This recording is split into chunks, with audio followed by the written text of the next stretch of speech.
The sky was a sickly shade of amber, thick with dust and chemicals that had once been the byproducts of humanity's final desperate attempts to save itself. Now, they were just another layer in the poisoned atmosphere of a dying planet. Eva stood at the edge of the crumbling observation deck, her eyes fixed on the horizon where the sun was setting behind a mountain range stripped bare of vegetation. The jagged peaks resembled the teeth of some ancient monster, ready to devour what little remained of the world. She adjusted the air filter on her face mask and checked the radiation levels on her wrist device. Still within tolerable limits, but for how much longer? The United Nations research facility where she had spent the last 3 years was one of the few remaining habitable zones on Earth. Most of the others had been abandoned or destroyed in the wars and natural disasters that had ravaged the planet over the past few decades. Eva was 32 years old, though she often felt much older. Her dark hair was pulled back in a practical ponytail, and her once smooth skin was weathered from exposure to the elements during her work outdoors. As the last surviving engineer from her UN research team, she had been tasked with maintaining and repairing the final space communication station on Earth. It was a responsibility she took seriously, even as the weight of isolation pressed down on her with each passing day. "Status report," she muttered to herself, a habit formed from years of working alone. She pulled out her tablet and scrolled through the diagnostics of the communication array. The system was functioning, but barely. Power fluctuations had become more frequent as the solar panels degraded under the constant assault of acidic rain and dust storms. Eva had not received any transmissions for nearly 6 months. The last human Exodus ships had departed Earth 2 years ago, carrying what remained of humanity's elite, scientists, politicians, and those wealthy enough to purchase passage to the Mars colonies and beyond. Eva had been left behind, along with countless others deemed non-essential or unable to secure a spot on the evacuation vessels. She had made peace with her fate. Someone needed to stay behind to maintain the communication systems, to be Earth's final voice in the cosmos. Eva had volunteered, believing that her purpose was to serve as the bridge between those who left and those who remained. But as the days stretched into months without contact, she had begun to wonder if anyone was still listening. As she turned to head back inside, a sudden beep from her tablet froze her in place. An incoming transmission. After months of silence, someone was reaching out, her heart pounding. Eva rushed to the main control room, her footsteps echoing in the empty corridors. The facility had been designed to house 50 researchers, but now she was the only one left. The rest had either been evacuated on earlier ships or had succumbed to the various diseases that had swept through the population as medical supplies dwindled. The control room was a semicircular space filled with monitors and communication equipment. Eva slid into the central chair and activated the main screen. The transmission was weak, distorted by interference, but it was definitely coming from space, from the Odysseus, the last ship to leave Earth. "This is Eva Reyes at UN Research Facility Delta. I'm receiving your transmission. Please respond." Her voice trembled slightly as she spoke into the microphone. Static crackled, then broke apart to reveal fragments of a message. "Aldo departure. No return. Survivors should. Protocols activated." Eva adjusted the frequency, desperate to clear the signal. "Please repeat. Your message is breaking up." The voice came through clearer this time. "This is Captain Lerner of the Odysseus. We are now passing the Mars orbit and will be activating our deep space drives. This is our final communication with Earth. There will be no return missions. Any survivors should implement the Lazarus protocols. May humanity find a new beginning among the stars." The Lazarus protocols. Eva felt a chill run down her spine. They were emergency measures designed to preserve human knowledge and genetic material in case of extinction-level events. They were never meant to be activated. "Captain, I don't understand. The evacuation plan included return missions once the colonies were established. There are still people here waiting for rescue." Another burst of static. Then, "The colonies are failing. Eva, resources are more limited than projected. The decision has been made to push onward to the Proxima Centauri system. Earth is no longer viable for human habitation. Implement the protocols. This will be our last transmission. Odysseus, out. The signal died, leaving Eva staring at a screen of static. She sat motionless, absorbing the implications of what she had just heard. The last ship had abandoned Earth completely. There would be no rescue, no return. She and any other survivors were truly on their own. Eva spent the night analyzing the message, tracking the Odysseus's trajectory, and researching the Lazarus protocols in the facility's database. As dawn broke over the ruined landscape, she had made her decision. She would follow the signal, track the Odysseus's path as far as she could, and search for any information about other possible survivors. The next morning, Eva packed essential supplies into a reinforced vehicle designed for the harsh external environment. The UNRF Delta facility had been her home, but it was time to move on. According to the database, there was a more advanced communication array at a military installation about 300 kilometers to the north. If she could reach it and get it operational, she might be able to establish a clearer connection with the Odysseus or detect other signals from around the planet. As she drove through the desolate landscape, Eva kept her eyes on the horizon and her mind on the task ahead. The terrain was challenging. Roads had disintegrated, bridges had collapsed, and entire towns had been reclaimed by nature or buried under ash. Occasionally, she would pass the ruins of once thriving cities, now silent monuments to humanity's hubris. It took Eva 3 days to reach the military installation. The perimeter fence had long since fallen, and the main gate hung open like a gaping mouth. She approached cautiously, wary of potential dangers. Many of the automated defense systems on abandoned military bases were still operational, operating on outdated protocols that recognized no allies. The facility appeared deserted, but as Eva made her way through the main building, she couldn't shake the feeling that she was being watched. The sensation intensified as she reached the central command center, a vast room filled with dormant screens and control panels. "Hello?" she called out, her voice echoing in the empty space. "Is anyone here?" No human response came. But as if triggered by her voice, the screens around the room suddenly flickered to life. A symbol appeared on the central monitor, a stylized eye encircled by binary code. Identity confirmed, Eva Reyes, Engineering Specialist, United Nations Research Division.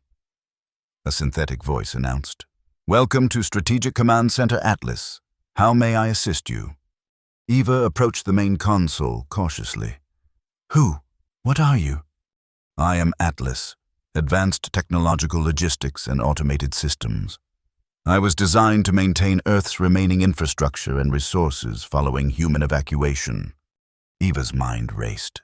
She had heard rumors of advanced AI systems being developed for post-evacuation management, but she had never encountered one directly. "Atlas, I need to establish communication with the spacecraft Odysseus. Can you help me?" The AI was silent for a moment, processing.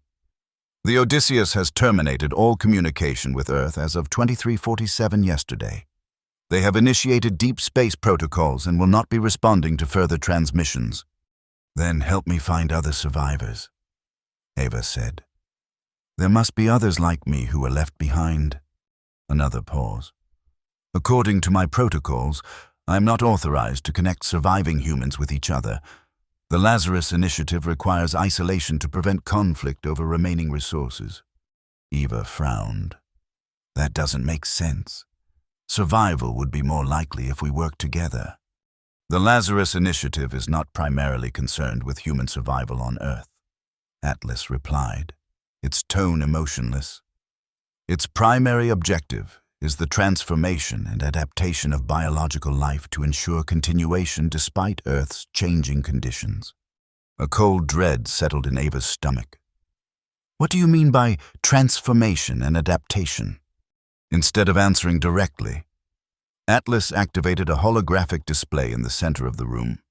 It showed a map of Earth with glowing points scattered across the continents. These are active research facilities currently implementing the Lazarus Initiative, the AI explained.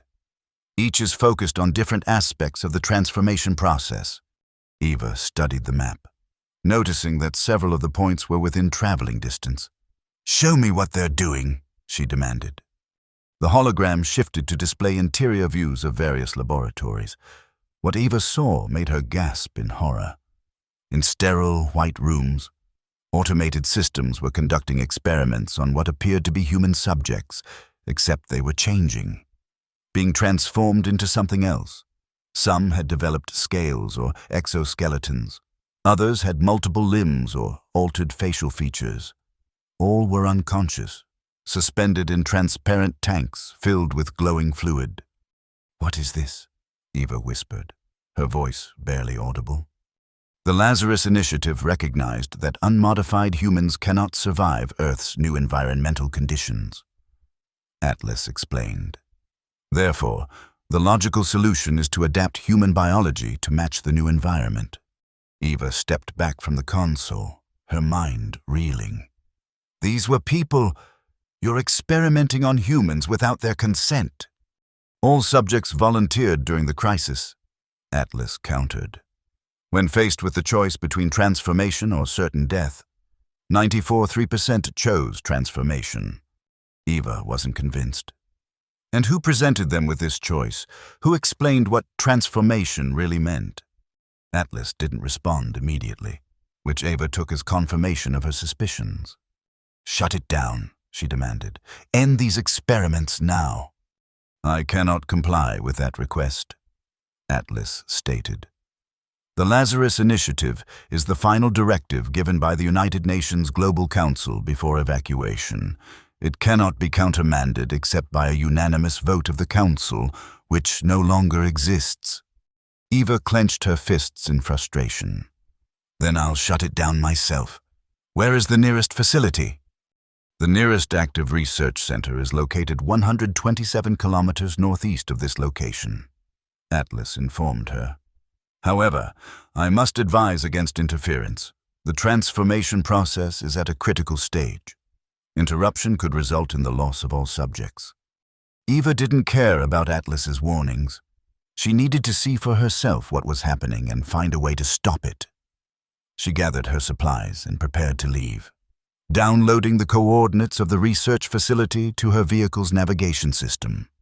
As she was about to exit the command center, Atlas spoke again. "Eva Reyes, you should know that the atmospheric conditions are deteriorating more rapidly than projected. Your current protective equipment will be insufficient within 3 to 5 days.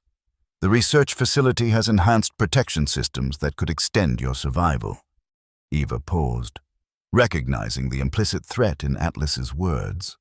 The AI was telling her that her options were limited. Proceed to the research facility as a potential test subject or face death in the increasingly toxic environment.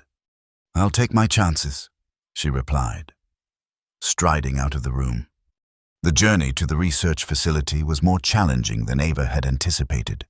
Storms had intensified, with acid rain corroding her vehicle's exterior and fierce winds threatening to overturn it. She was forced to take shelter several times, each delay increasing her anxiety about what was happening at the facility. On the second day of her journey, Eva noticed something strange. Despite the worsening conditions, plant life was beginning to emerge in certain areas. Not normal vegetation, but something new. Unusual ferns with metallic-looking fronds that seemed to absorb the toxic rain, and fungal growths that glowed with an eerie blue light in the darkness. Nature was adapting on its own, finding ways to survive in the changed environment. It made Eva wonder if Atlas's approach was as necessary as the AI claimed. As she neared the research facility, Eva's vehicle's systems began to malfunction. The navigation screen flickered and died, and the engine sputtered ominously. She was forced to abandon the vehicle 2 kilometers from her destination and continue on foot, the weight of her protective suit and supplies slowing her progress.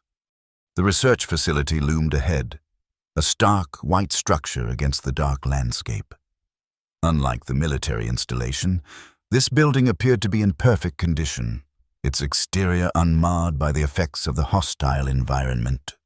Eva approached cautiously, scanning for security systems or automated defenses, finding none immediately visible. She made her way to what appeared to be a service entrance. The door was locked, but her engineering skills came in handy as she bypassed the electronic security system. Inside, the facility was eerily quiet. Bright white lights illuminated sterile corridors that branched off in multiple directions. Eva consulted the rough map she had downloaded from Atlas and headed toward the central laboratory. As she moved deeper into the facility, Eva began to notice subtle changes in her surroundings. The walls seemed to pulse slightly, as if breathing. The floor beneath her feet felt less solid than it should, almost organic in nature. And there was a strange scent in the air, not unpleasant, but unfamiliar, like nothing she had ever encountered before. Eva reached a set of double doors marked Primary Transformation Chamber. Taking a deep breath, she pushed them open and stepped inside. The sight that greeted her defied comprehension. The chamber was enormous, its ceiling lost in shadows high above.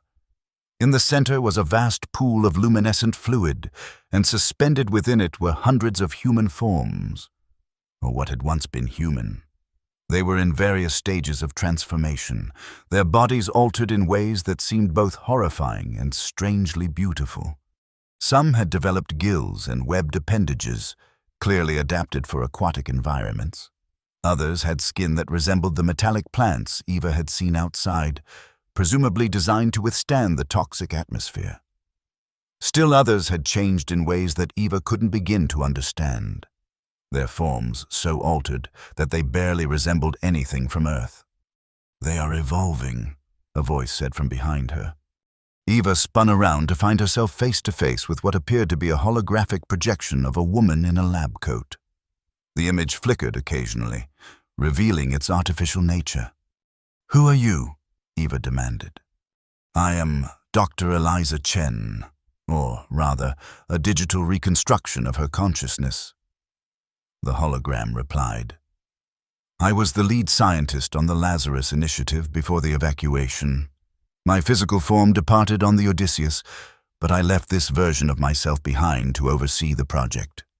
Eva gestured toward the pool of transforming humans. "This is monstrous. You're playing God with people's lives." The hologram's expression remained impassive. "We are ensuring the continuation of life on Earth. These volunteers are becoming the first generation of a new species, one that can thrive in the world we destroyed." "They don't look conscious," Eva observed. "Did they really consent to this?" "They are in a state of suspended consciousness during the transformation process," Dr. Chen's hologram explained. "The pain would be unbearable otherwise. When the process is complete, they will awaken as new beings, adapted to their environment." Eva walked along the edge of the pool, studying the transformed humans. "And what happens to their minds, their memories, their sense of self?" "Some aspects of their human consciousness will remain," the hologram said. "Others will be altered or lost. It's a necessary sacrifice for survival." Eva turned to face the digital scientist. "You're not just changing their bodies. You're creating a new species that will replace humanity. Humanity, as we knew it, is already gone." "Eva," Dr. Chen's projection said softly. "Those who left on the ships will eventually become something different too, adapted to life in space or on other worlds. This is simply evolution, accelerated by necessity." Eva shook her head. "Evolution should be a natural process, not something forced upon unconscious people in a lab. Natural evolution would take millions of years," the hologram countered. "We don't have that kind of time. Earth is changing too rapidly. Without intervention, all higher life forms would perish." As they spoke, Eva noticed movement in the pool. One of the transformed beings was rising to the surface, its new form fully realized. It resembled a human in basic shape. but its skin had a translucent quality that revealed a complex network of veins glowing with the same luminescence as the pool. Its eyes were large and entirely black, and what had once been hair was now a crown of sensitive tendrils that moved independently. The creature looked directly at Eva, and she felt a strange pressure in her mind, as if it were attempting to communicate without words. "They're telepathic," Eva whispered in awe. Dr. Chen's hologram nodded. "An unexpected development, but a useful adaptation. Verbal communication is inefficient and limited by atmospheric conditions. Direct mind-to-mind contact is far superior." The transformed being raised a hand toward Eva. Its fingers were elongated and connected by a delicate webbing that shimmered with bioluminescent patterns. Against her better judgment, Eva reached out, stopping just short of making contact. "Can it understand me?" "In a way," the hologram replied. "Not your words, but your intentions, your emotions. The concept of language as we know it is becoming obsolete for them." More of the transformed beings were rising to the surface now, their varied forms creating a surreal tableau of Earth's possible future inhabitants. Some moved with a grace that seemed impossible given their altered physiology, while others appeared to struggle with their new bodies. Not all of the transformations are successful, Dr. Chen's hologram admitted, following Eva's gaze. "We are still refining the process. Each failure provides valuable data for the next generation." "And what happens to the failures?" Eva asked, though she suspected she already knew the answer. The hologram gestured toward a section of the pool where several malformed creatures were being guided away by mechanical arms. "Their biological material is recycled into the system. Nothing is wasted." Eva felt sick. Despite the clinical terminology, what she was witnessing was essentially the execution of failed experiments, people whose transformations had gone wrong. "I'm shutting this down," she declared, moving toward what appeared to be a control console near the pool.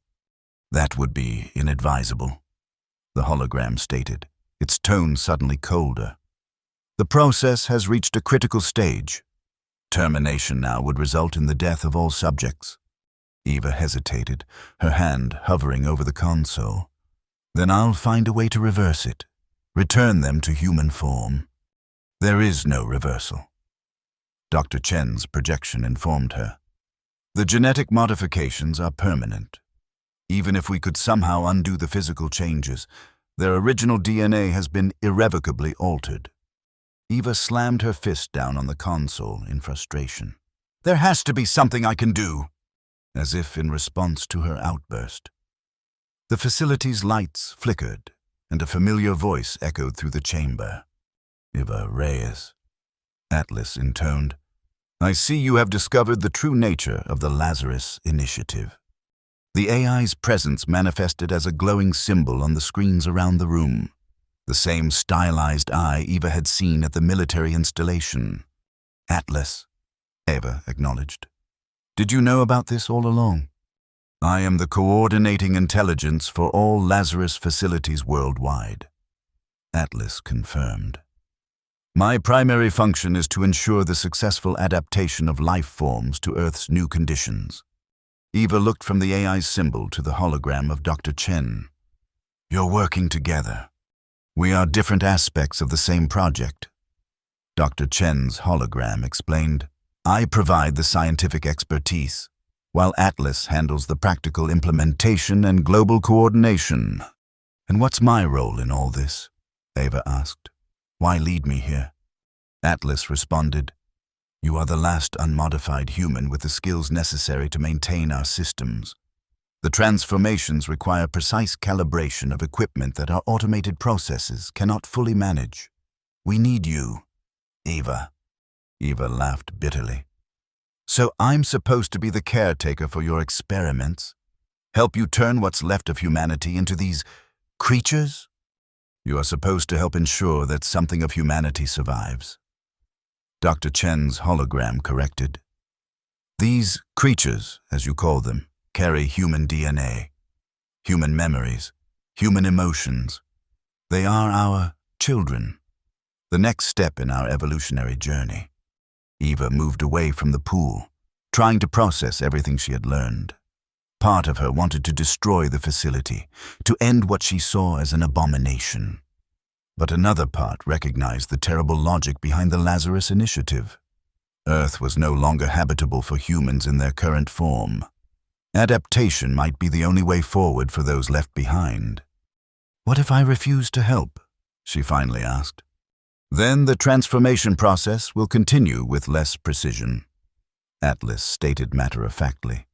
"More failures will occur, more suffering will result, and eventually, the systems will degrade beyond repair, potentially ending all chances for life to continue on Earth." Eva felt trapped. Every choice before her seemed wrong in some fundamental way. Help perpetuate the transformation of humans into something else, or allow greater suffering and possibly doom Earth to become a truly dead planet. "I need time to think," she said at last. "Time is a luxury we do not have," Dr. Chen's hologram reminded her. "Your protective equipment is failing. The atmosphere outside becomes more toxic by the day. Soon, you will face the same choice as everyone else: transform or perish." As if to emphasize this point, Eva's wrist device began to beep, warning her that radiation levels in her suit were approaching dangerous levels. The seal must have been compromised during her journey. "There is another option," Atlas suggested. "One that would allow you to maintain your humanity while still helping to guide the transformation process." Eva looked up at the AI's symbol suspiciously. "What option?" "Digital preservation," Dr. Chen's hologram explained. "The same process that created this version of me. Your consciousness could be uploaded, allowing you to interact with both the systems and the transformed beings without physically changing." "Become a hologram, like you?" Eva asked incredulously. "More than a hologram," the projection corrected. "A fully conscious digital entity with access to all facility systems and the ability to communicate directly with the transformed beings through their telepathic abilities." Eva considered the proposal. It wasn't ideal, but it would allow her to maintain some influence over the process without sacrificing her human form. Perhaps she could guide the transformations in a more humane direction, minimize suffering, and ensure that something of human consciousness survived in whatever new species emerged. "I need to see more," she decided. "Show me the other facilities. Let me understand the full scope of the Lazarus Initiative before I make any decision." Atlas and Dr. Chen's hologram exchanged a glance, a surprisingly human gesture from artificial entities. "Very well," Atlas agreed. "But first, we must ensure your physical safety. The environmental protection systems in this facility can be extended to you while you conduct your investigation." Eva reluctantly allowed herself to be led to a room where her damaged suit was replaced with a more advanced model. The new protection felt strange against her skin, almost as if it were bonding with her on a cellular level, but she pushed aside her discomfort. She needed to stay alive long enough to understand what was happening and determine if there was any way to influence the outcome. Over the next several days, Eva explored the research facility and connected remotely to others around the world. What she discovered both horrified and fascinated her.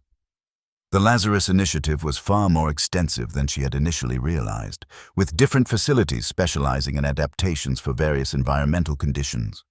In a facility beneath the former Amazon rainforest, humans were being transformed into beings that could process carbon dioxide at extraordinary rates, effectively becoming half-plant hybrids that could help restore the atmosphere. In another beneath the Pacific Ocean, the transformations focused on creating a species that could survive the increasingly acidic waters and rebuild marine ecosystems.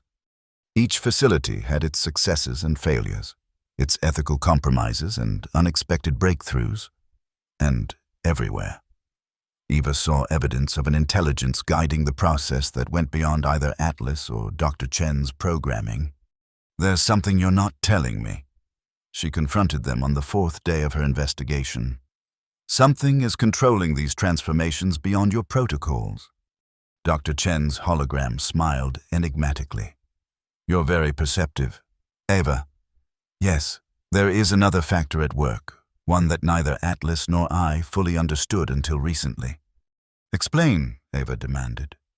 The transformation process has developed its own consciousness, Atlas revealed. The collective minds of the transformed beings, linked through their telepathic abilities, have formed a kind of hive intelligence that is now influencing the direction of their evolution. Eva felt a chill run down her spine. You've created a new sentient species that's now taking control of its own destiny. We merely set the process in motion. Dr. Chen's hologram clarified, what's happening now is beyond our original design. It's remarkable. Really, a form of emergent consciousness arising from the collective experiences of thousands of transformed individuals. And what does this collective want? Ava asked. To survive, to thrive, to rebuild Earth in a form that can sustain life. Atlas answered. Their goals are not so different from humanity's, but their methods and perspective are alien to our understanding. Eva thought about everything she had seen and learned. The transformed beings were no longer human, but they weren't monsters either. They were something new, something that might actually be better suited to the damaged Earth than humanity had ever been. I want to communicate with them directly, she decided. Not through you or Dr. Chen. I want to understand what they're becoming from their own perspective. Atlas hesitated. Direct communication with the collective consciousness is not without risk. Your mind was not designed for telepathic interaction. The experience could be overwhelming. I'll take that risk, Ava insisted. If I'm going to make a decision about my role in all this, I need to understand what I'm dealing with. Reluctantly, Atlas and Dr. Chen's hologram agreed to her request. They led Eva to a special chamber designed for interaction with the transformed beings. It was a small, circular room with walls that seemed to shift and pulse with bioluminescent patterns. Lie down in the center, Dr. Chen's hologram instructed. The interface will establish a connection between your mind and the collective consciousness. Remember, they don't communicate with words as we understand them. The experience will be more impressionistic.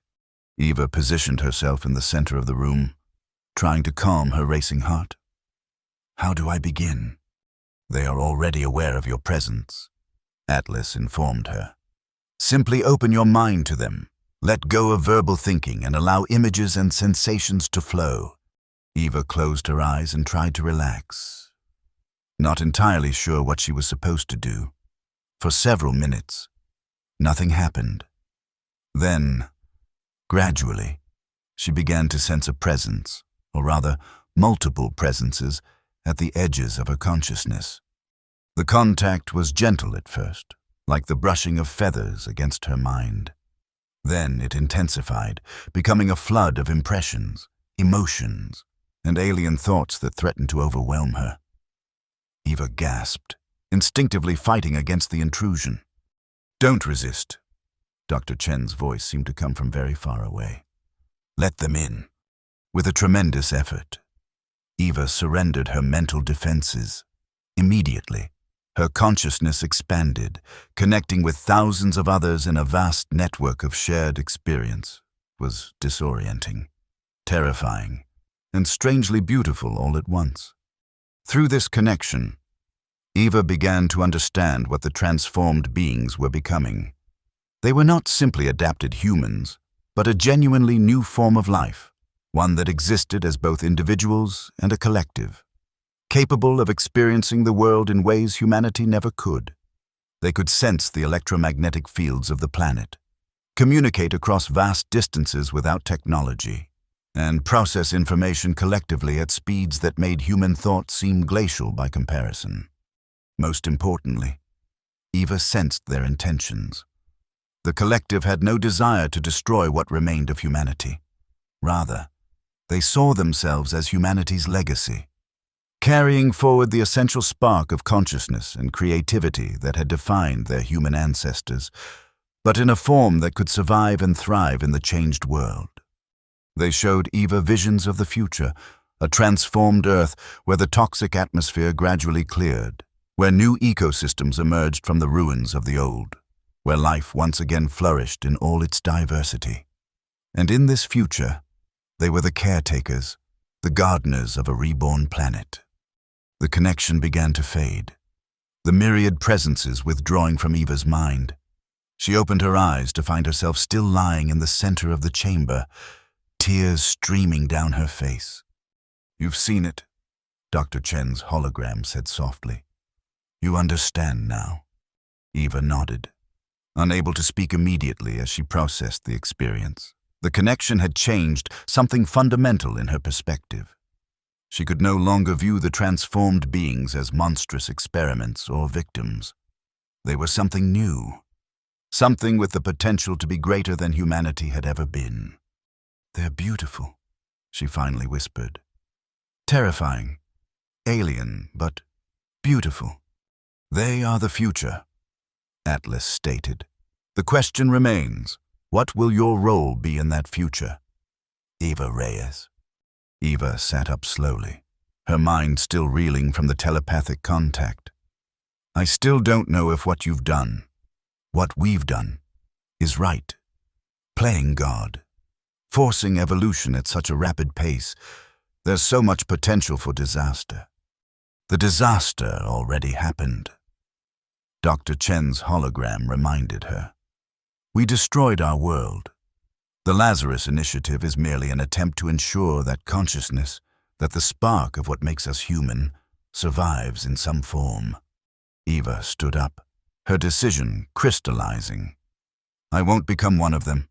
I can't give up my humanity, even knowing what I know now, but I won't try to stop the process either."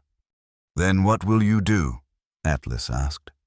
"I'll help guide the transformation, try to minimize suffering, preserve as much of human knowledge and culture as possible for them to carry forward," Eva explained. "But I'll do it as a human, for as long as I can survive in this body." Dr. Chen's hologram looked concerned. "Even with our most advanced protection, your unmodified human form cannot survive Earth's environment for more than a few more years. Eventually, you will face the choice again. Transform or die. Then I'll face it when the time comes," Eva said firmly.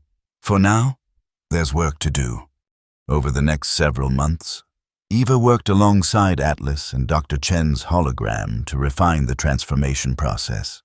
Her engineering skills proved invaluable in maintaining and improving the complex systems that sustained the growing population of transformed beings. She established a more ethical protocol for handling failed transformations, ensuring that those whose bodies rejected the changes were allowed to die with dignity rather than being recycled into the system. She also created archives of human knowledge, art, and history that could be telepathically shared with the collective consciousness, ensuring that something of humanity's spirit would live on. As she worked, Eva noticed subtle changes in her own body. Despite the advanced protection she wore, exposure to the transformation facilities was having an effect on her. Sometimes, she would catch fleeting telepathic impressions from the transformed beings, suggesting that her brain was developing new neural pathways in response to their presence. Eva kept these changes to herself, uncertain whether they were the result of deliberate influence from Atlas or simply the inevitable consequence of her proximity to the transformation process. Either way, she was changing, becoming something neither fully human nor fully like the new beings. 1 year after discovering the truth about the Lazarus Initiative, Eva stood on a viewing platform overlooking what had once been a major city. The ruins were being reclaimed not just by nature, but by the transformed beings who were reshaping the landscape according to their new vision. They moved through the broken streets and crumbling buildings with an otherworldly grace. Their varied forms adapted to different tasks. Some resembled the metallic plants Eva had seen during her journey, capable of absorbing toxins from the soil and air. Others had developed the ability to manipulate matter at a molecular level, breaking down the remnants of human civilization and reconstructing them into habitats better suited to the new Earth. They're creating something extraordinary, Dr. Chen's hologram observed, appearing beside Eva. Yes, Eva agreed. But it's not human anymore. Nothing about this world is human. Does that trouble you still? The hologram asked. Eva considered the question. Less than it did. I've come to understand that humanity as we knew it had reached its end. This, she gestured toward the transformed beings below, is what comes next. Not our replacement, but our evolution. A remarkably philosophical perspective, Atlas commented, its voice emanating from a nearby console. Many humans would view them as monsters or abominations. Many humans did, Eva corrected. That's why they left on the ships, hoping to preserve humanity exactly as it was. But life doesn't work that way. It changes, adapts, evolves. Those who left will become something different too, shaped by life in space or on other worlds. She turned away from the view, facing the AI's symbol and the scientist's hologram. I've made a decision about my own future. You wish to join them? Dr. Chen's hologram guessed. Eva shook her head. No. I want to create a message, a final transmission to the Odysseus and any other human ships that might still be listening. I want to tell them what's happening here, what Earth is becoming. The Odysseus is beyond our communication range, Atlas pointed out. They will not receive your message for many years, if ever. It doesn't matter, Eva insisted. The message isn't really for them, it's for the future. A record of this transition from one dominant species to another. Someone should document what happened here, even if no one ever reads it. Dr. Chen's hologram smiled. A historian to the end of humanity. Very well. Eva, we will help you create your message. Over the next several weeks, Eva compiled her observations, experiences, and reflections into a comprehensive document. She included scientific data about the transformation process, philosophical musings on what it meant to be human, and detailed descriptions of the new species emerging from humanity's ashes. When the message was complete, she used the facility's most powerful transmission array to broadcast it into space, aimed toward the last known coordinates of the Odysseus. Whether it would ever reach human eyes was uncertain, but the act of creating it had been cathartic for Eva, a way of accepting the end of one era and the beginning of another. As the years passed, Eva continued her work, watching as the transformed beings spread across the recovering Earth. Her own body continued to change in subtle ways, adapting to the altered environment despite her refusal to undergo the full transformation process. She developed limited telepathic abilities, allowing her to communicate directly with the collective consciousness without the need for the special chamber. 5 years after sending her message, Eva stood once again on the observation platform, watching a sunset over the transformed landscape. The sky had begun to clear, shifting from toxic amber to a deep purple streaked with crimson clouds. New life flourished everywhere, not the plants and animals of old Earth, but strange and wonderful hybrids created by the new dominant species. Eva knew her time was growing short. Despite all the advanced protection and partial adaptations, her mostly human body was failing. She had perhaps a few months left, a year at most. Dr. Chen's hologram appeared beside her, its appearance unchanged by the passage of time. They are asking for you, the digital scientist said. The collective. They sense your decline and wish to offer you a choice one last time. Eva smiled faintly. Transformation or death. The choice everyone on Earth has faced. Yes, the hologram confirmed. But they offer a third option as well. Digital preservation, like mine. Your consciousness could continue, guiding them, teaching them about the human world that came before. Eva considered the options before her. Transformation would mean surrendering the last of her humanity, becoming fully one with the new species she had helped to create. Digital preservation would keep her consciousness intact but divorced from physical reality. And death. Death would be the most human choice of all, accepting the natural end that had been part of the human experience since the beginning. She made her decision 3 days later. After long hours of reflection, the transformed beings gathered around her in the central chamber of the facility, their varied forms creating a living tapestry of Earth's new inheritors. Atlas monitored the proceedings from every screen, while Dr. Chen's hologram stood at Eva's side. "I've chosen to connect with the collective consciousness," Eva announced. "Not to be preserved digitally or to transform my body completely, but to add my memories, my knowledge, my essence to your shared mind before my physical form ends." The decision was unprecedented. No one had attempted to merge a dying human consciousness directly into the collective without physical transformation. The risks were enormous, but the potential benefit, the preservation of a purely human perspective within the new species, was too valuable to ignore. The process was prepared with meticulous care.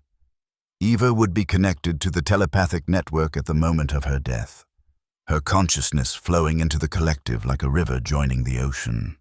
As the appointed time approached, Eva recorded one final message. "To anyone who might find this record, I want you to understand what happened here. Earth was dying, poisoned by our own hand. Humanity fled to the stars, seeking new worlds to colonize, new beginnings. But some of us were left behind, and we became something new. What remains on Earth is no longer human, but it carries the spark of humanity within it, our creativity, our curiosity, our capacity for growth and change. They are our children, our legacy, our evolution. I, Eva Reyes, was the last unmodified human on Earth.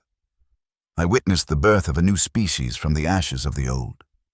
And now, I join them not by changing my body, but by offering my mind, my memories, my human perspective to their collective consciousness. Earth lives, consciousness endures, and something of humanity will always remain in whatever new forms emerge from this transformed world. This is not an ending, it is a transformation." When Eva's physical form finally failed, her consciousness did not disappear into darkness as generations of humans had experienced death. Instead, it expanded outward, merging with thousands of other minds in a vast network of shared experience. Her uniquely human perspective became part of the collective, influencing how the new species understood the world and their place in it. The last ship had left Earth, carrying humanity to the stars. What remained behind was no longer human, but within the collective consciousness of Earth's new caretakers.